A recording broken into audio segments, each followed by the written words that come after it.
Hi friends, இன்றைக்கி சர்மிளாஸ் கிச்சனில் நம்ம பார்க்க போகிறது பன்னீர் கிரேவி. பன்னீர் கிரேவி எப்படி செய்யலான்னு பார்க்கலாம். வாங்க எப்படி செய்யலான்னு பார்க்கலாம்.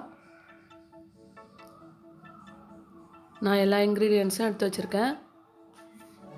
இப்போ ஒரு வானல் ஹீட் பண்ணிக்கோங்க. வானல் ஹீட் ஆகணுன்னு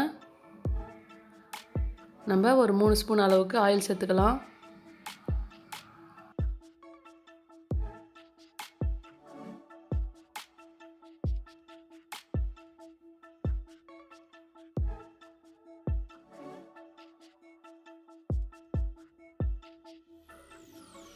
ஆயில் ஹீட் ஆகிடுச்சு. நான் சாப்பரில் ஒரு 5-6 வெங்காயம் நல்லா சின்ன சின்னதாக சாப்பரில் எடுத்து வச்சுருக்கேன். இப்போ நம்ம அதை சேர்த்துக்கலாம். கொஞ்சம் கொஞ்சமாக சேர்த்து நம்ம வதக்கி விட்டுக்கலாம்.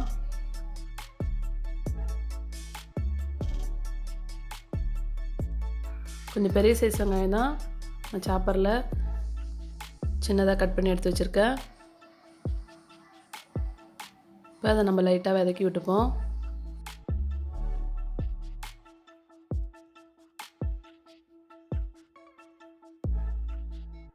இப்போ தேவையான அளவு உப்பு சேர்த்துக்கலாம்.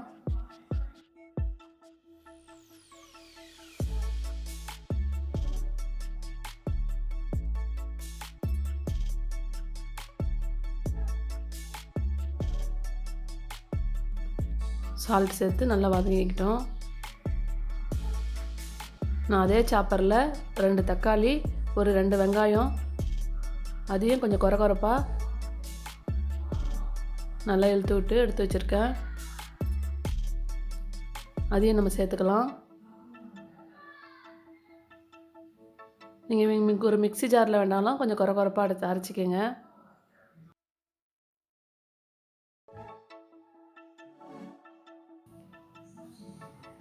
நல்லா தக்காளி வெங்காயம் எல்லாம் நல்லா வதங்கட்டும்.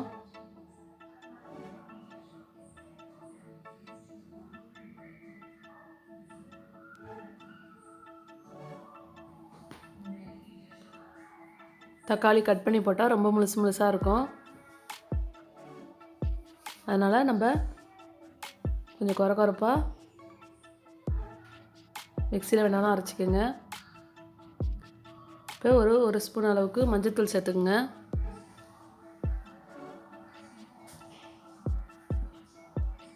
ஒரு சின்ன ஸ்பூனால் தான் நான் மஞ்சள்தூள் சேர்த்துருக்கேன்.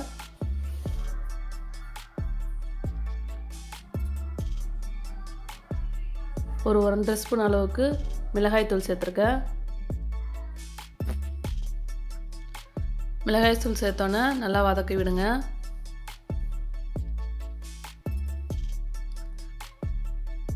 மிளகாய்த்தூள் சேர்த்தோன்னா நல்ல ஒரு கலரிங் கொடுக்குது பாருங்கள்.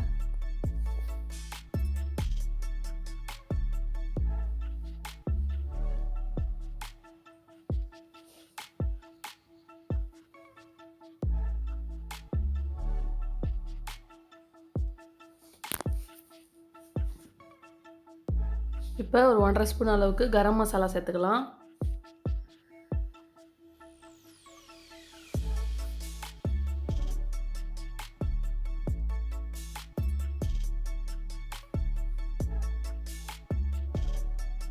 இப்போ நல்லா கிரேவி ரெடி ஆகிடுச்சு. நம்ம இப்போ ஒரு 2 நிமிஷம் மூடி வச்சு ஒரு சிம்மில் வச்சிடலாம்.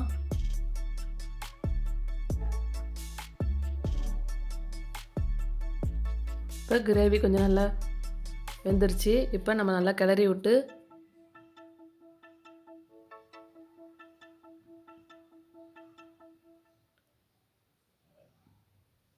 கொஞ்சோண்டு இஞ்சி பூண்டு பேஸ்ட்டு சேர்த்துக்கலாம்.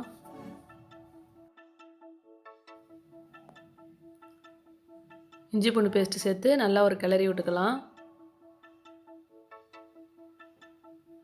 ஒரு நல்ல மணம் கொடுக்கும், அதனால தான் இஞ்சி பூண்டு பேஸ்ட்டு கொஞ்சம் லாஸ்ட்டாக சேர்த்துருக்கேன்.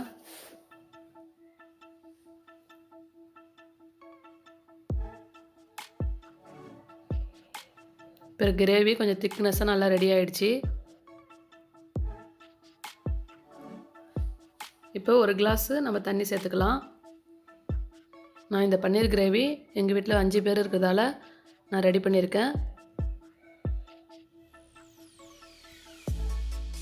நீங்கள் உங்கள் வீட்டில் கொஞ்சம் மெம்பர்ஸ் அதிகமாக இருந்தால் கொஞ்சம் கூட சேர்த்துக்குங்க. அதுக்கு தகுந்த மாதிரி பொருட்கள் ஆட் பண்ணிக்கோங்க.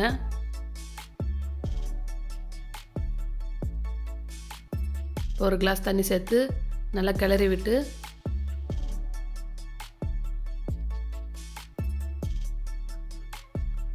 கொஞ்சோண்டு புதினா சேர்த்துக்குங்க.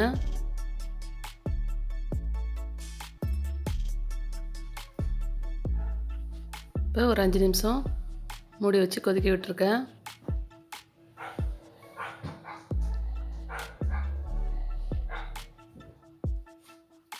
இப்போ நம்ம பன்னீரை சேர்த்துடலாம்.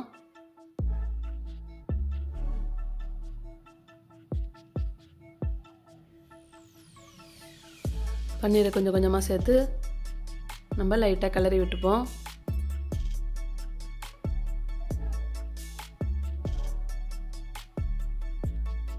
ரொம்ப போட்டு நம்ம கிளறினா உடஞ்சிடும். அதனால் லைட்டாக கிளறி விடுங்க போட்டு.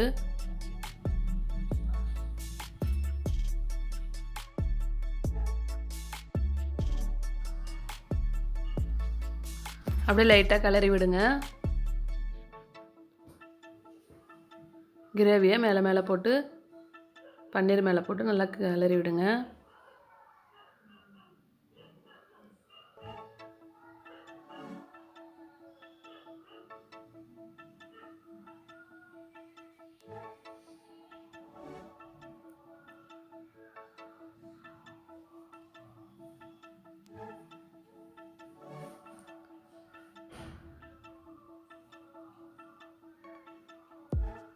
கிரேவி ஒரு 5 நிமிஷம் அளவுக்கு கொதிக்க விடலாம். இப்போ நம்ம மல்லித்தழையை மேலே தூவி விட்டுப்போம்.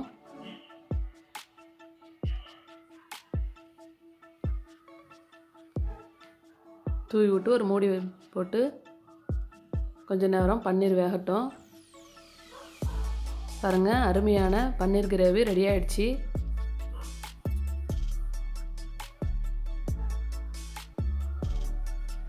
நம்ம ஒரு பவுலில் மாற்றிக்கலாம்.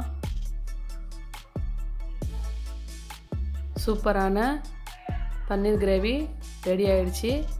இது சப்பாத்திக்கு ரொம்பவே சூப்பராக இருக்கும். இந்த வீடியோ பிடிச்சிருந்தா லைக் பண்ணுங்கள், ஷேர் பண்ணுங்கள். மறக்காமல் நம்ம ஷர்மிளாஸ் கிச்சனை சப்ஸ்கிரைப் பண்ணுங்கள். நீங்களும் உங்கள் வீட்டில் ட்ரை பண்ணி பாருங்கள். தேங்க்யூ.